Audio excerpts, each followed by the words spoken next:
questa continua pressione del tempo, perché il lavoro fatto bene non ha tempo. Nel momento in cui ci metto il tempo, allora bisogna fare delle scelte.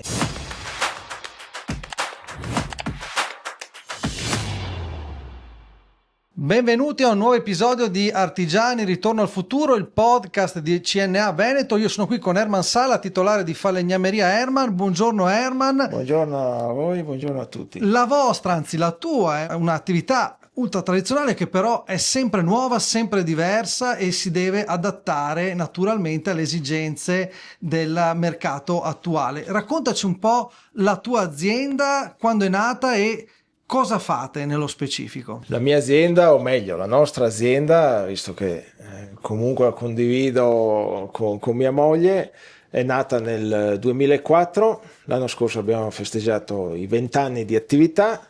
Ecco. Sono partito io da solo e dopo piano piano abbiamo iniziato ad assumere la prima persona, la seconda, la terza, la quarta. Adesso siamo un gruppo di circa 15 persone. Ci occupiamo adesso prevalentemente di arredo di interni, appartamenti privati, alberghi, ristoranti, wellness, ecco.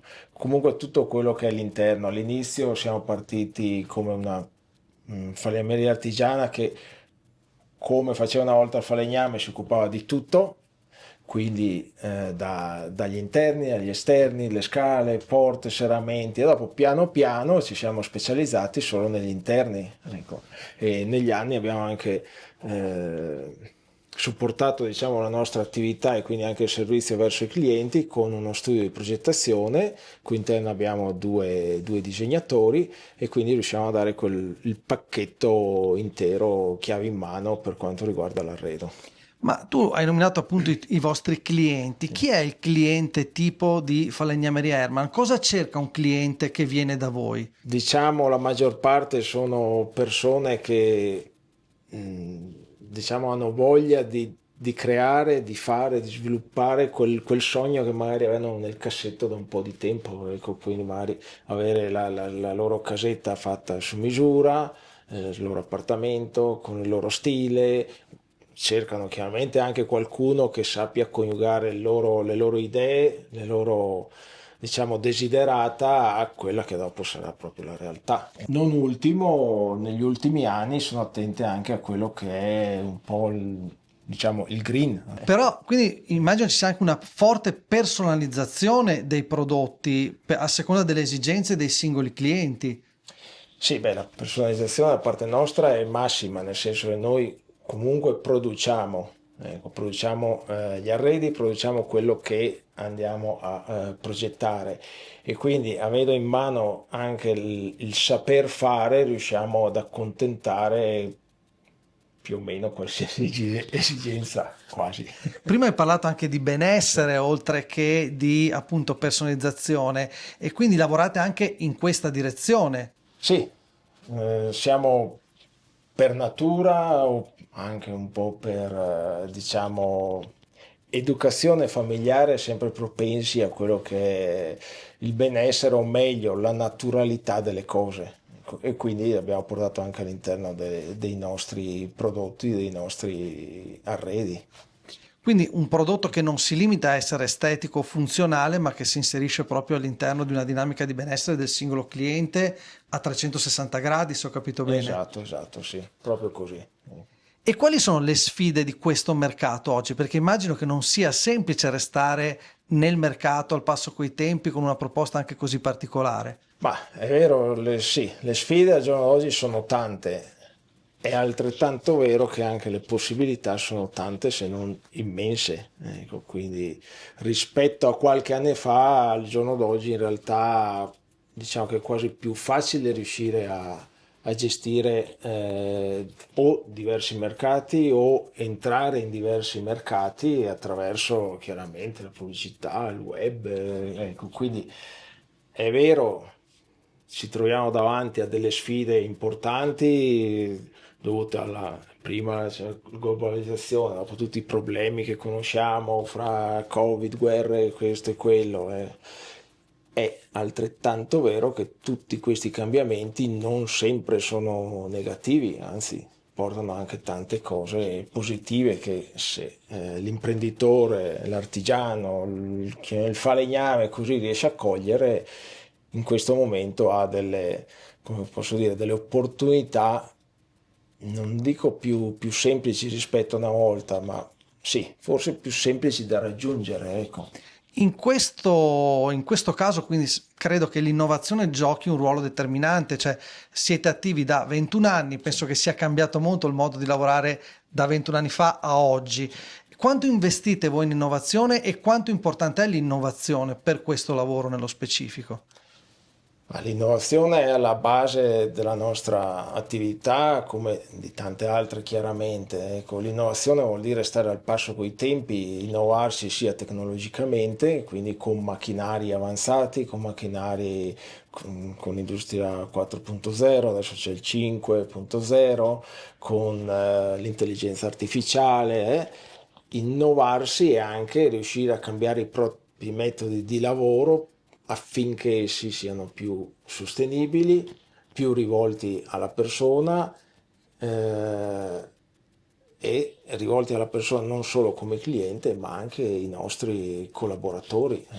Adesso una domanda che magari ti metterà in difficoltà. Immagino che riceviate richieste di tutti i tipi. Qual è la più strana o la più originale che vi è capitato di sentire in questi anni? Alcune non posso proprio dirle qui perché è strane, ho l'obbligo del silenzio più assoluto. No, forse una un po' la più strana è di una cliente che poi è diventata anche, come tanti clienti, è diventata anche un'amica. Lei voleva una mucca in bagno. Così Ok, è una partita, mucca. così è partita la richiesta, ecco. E sì, al momento ci ha messo un po' a ridere e basta. E invece dopo effettivamente abbiamo inserito una mucca in bagno.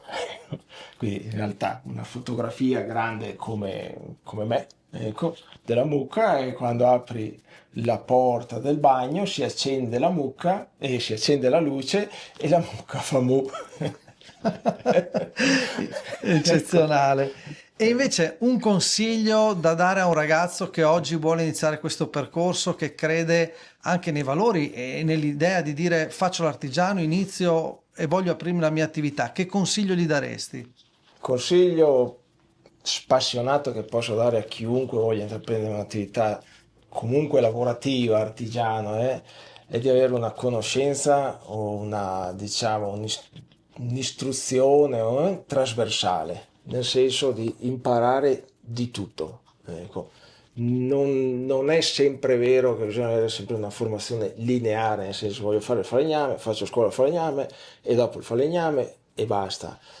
Abbiamo qui ragazzi che hanno fatto il perito agrario e sono degli ottimi falegnami, ecco, elettrotecnici, ottimi falegnami, quindi una formazione trasversale, anche culturale, nel senso l'italiano, la storia dell'arte, tante volte servono molto, specialmente la storia dell'arte anche nel nostro lavoro, perché comunque noi creiamo, non facciamo, fra virgolette, non facciamo niente di utile, veramente utile. Noi Però di lavoriamo bello. sul bello lavoriamo, non sull'utile, non è che mi serve quello che fa Herman.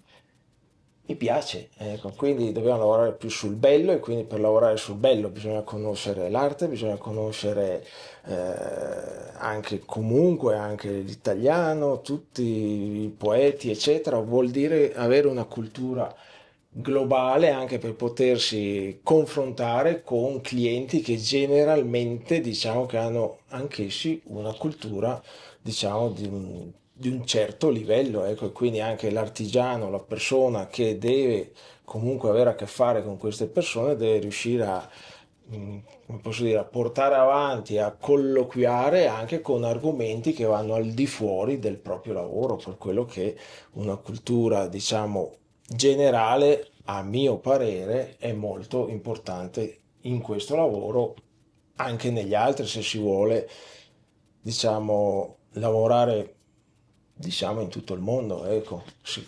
Anche chiaramente sapere le lingue, eccetera, perché ormai il mercato italiano, sì, c'è lavoro, è buono, ma all'estero l'Italia, per le nostre esperienze, l'Italia, noi italiani siamo visti come un qualcosa di, diciamo, di particolare, diciamo un po' che va fuori dalle righe. Mhm. Una persona, un italiano, abbiamo visto anche nei nostri cantieri, diciamo, in qualche maniera se la cava sempre, ecco. E quindi anche nel cantiere se la cava sempre. Quindi se c'è un problema si risolve, non si passa mai la palla a qualcun altro e si arrangia. Quindi questa nostra capacità all'estero viene diciamo, valorizzata sicuramente di più, ecco, e bisogna dire anche la verità, anche come dal punto di vista proprio remunerativo, non ci sono quei limiti, quei problemi che invece qua esistono per, secondo me, una questione più culturale che altro, ecco. E invece all'interno proprio della vita lavorativa ci hai parlato appunto di varie professionalità, varie esperienze e anche di varie nature all'interno della vostra azienda. Qual è il rapporto anche con i tuoi dipendenti, con i vostri dipendenti? Quanto vi interessa il benessere in un'azienda in cui poi alla fine, come dicevi tu, si lavora sul bello, sulla qualità, quindi anche su prodotti appunto che tra virgolette non servono? Ma il rapporto con i nostri dipendenti, con i nostri collaboratori, ecco, di dipendenti qua ce ne abbiamo veramente, non ne abbiamo, ecco, collaboratori. Cerchiamo nel limite del possibile, perché chiaramente dopo la vita, le corse, lo stress nel lavoro e così portano comunque anche dei momenti un po' più, diciamo, difficili da gestire per ovvi motivi, anche perché al giorno d'oggi comunque rispetto a 20 anni fa, 15 anni fa, si corre molto di più. Ecco. Il problema del correre ogni tanto è che difficilmente si riesce a dare una risposta a questo correre. Nel senso, perché sto correndo? Perché lo sto facendo? Perché lo stiamo facendo? Ecco. E qui entra in gioco un po' il riuscire a gestire questo nuovo, fra virgolette, modo di lavorare che non è consono col lavorare artigiano, perché il lavorare artigiano richiede dei tempi sia tecnici che comunque umani diversi da quello che è la corsa al giorno d'oggi verso non so verso cosa, ecco, forse qualcuno lo sa, ecco, io no. Ecco. E ecco, riuscire a gestire questa cosa qua e quindi riuscire a gestire anche il tempo dei nostri collaboratori, per noi è sempre una, diciamo che è una sfida, ecco, perché mantenere questo equilibrio è, diciamo, abbastanza difficile. Ci proviamo con varie cose. Abbiamo da un po' di anni, ad esempio, facciamo due riunioni all'anno generali che durano più o meno più di mezza giornata, nel quale andiamo a vedere un attimo gli obiettivi dell'azienda, gli obiettivi personali, dove stiamo andando, come stiamo andando, ce la stiamo facendo, no, le difficoltà, e quindi c'è un continuo, diciamo, scambio diciamo, di idee, di un colloquio fra noi e loro, ecco, per riuscire ad inquadrare un po' la situazione, così che anche loro non sono delle semplici, non sono delle persone che lavorano per, diciamo, per Certo. Herman, ma lavorano con un progetto, con un obiettivo, ecco.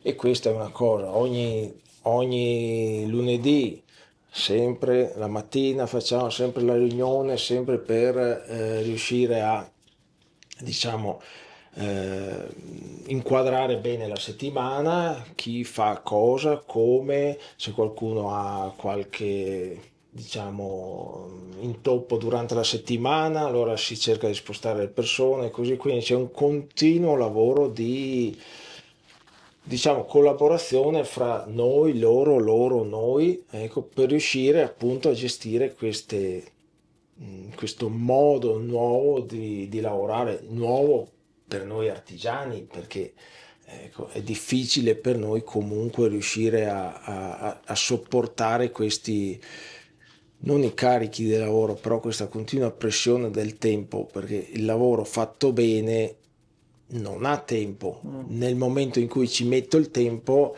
allora bisogna fare delle scelte e non sempre il fatto bene è fatto veloce, anzi mai. Ecco. Quindi anche qua bisogna un po' riuscire a, secondo me, a fare anche un cambio di, come posso dire, un cambio di mentalità, noi come artigiani chiaramente.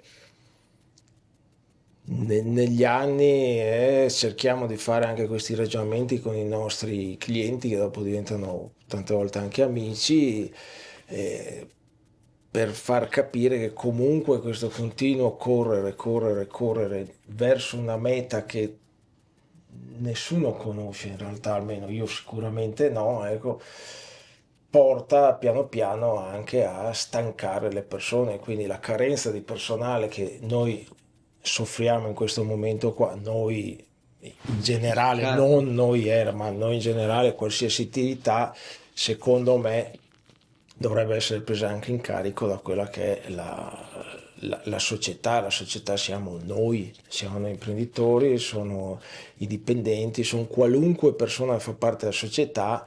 Se vogliamo che certi lavori, certe attività